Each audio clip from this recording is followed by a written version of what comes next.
ರಾಘವೇಂದ್ರ ನೀ ಮೌನವಾದರೆ ನನ್ನ ಗತಿಯೇನು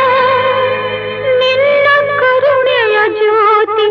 ಬಾಳ ಬೆಳಗುವ ತನಕ ಬಿಡೆನು ನಿನ್ನ ಪಾದ ಬಿಡೆನು ನಿನ್ನ ಪಾದ